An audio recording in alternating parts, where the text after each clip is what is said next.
Well, I was a soccer player, and before I got into high school, I was like, well, I don't really want to play soccer anymore, but there was a little voice that I knew I wanted to play something, I just didn't know what, and I was about to play volleyball. And my neighbor, Nick, was an ice hockey player, and he's like my brother, and we would play sports outside all the time. And one of the sports we would play is hockey, because he had a goal set up in his driveway. And one day we were just playing hockey, and he goes, you know, you got a really nice slap shot, why don't you play field hockey? And so that night I went over and I was like, Dad, you know, Nick said I should play field hockey. The next day we go out to Barnes & Noble and we get field hockey for dummies because we didn't know the rules. And so he's like, are you sure you want to play field hockey? And I was like, yeah, it's cool, like I could totally do it.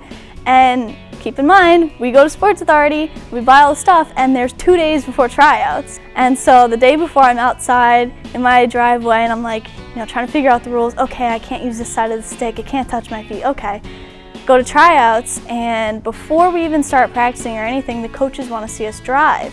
And I had no idea what I was doing. I was like, but the first drive I took, it just took off. And the coach comes up to me with a senior and goes, how long have you been playing? And I was like, 24 hours? So I mean, if Nick never said that and my parents weren't so supportive of me playing, like I would have never started playing the sport.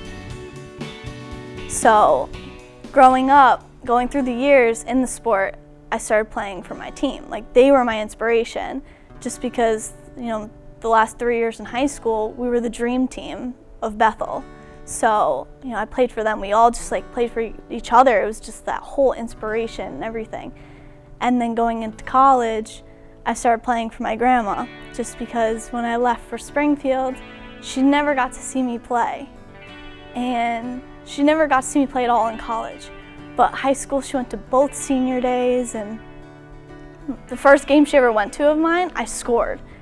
And like, obviously you're just like, oh, it's just another goal. But like to her, like you look on the sidelines and she's just glowing. And it's just a face that you can't describe to anybody else. And she never got to see me play college. So I played for her. I transferred to Eastern. I wasn't gonna play field hockey at Eastern. But it was that same voice that told me, you want to play another sport after I quit soccer? It was the same voice that's like, play at Eastern. So next thing I know, I'm about to leave for preseason for field hockey.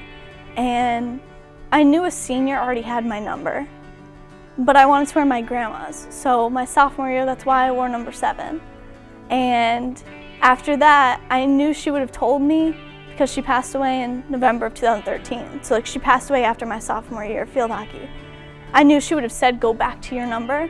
So I did. And then my dad made up a sweatband that I wore every single game after that with a slogan that she said with her number on it. So I still got to wear her number and I still got to play for her.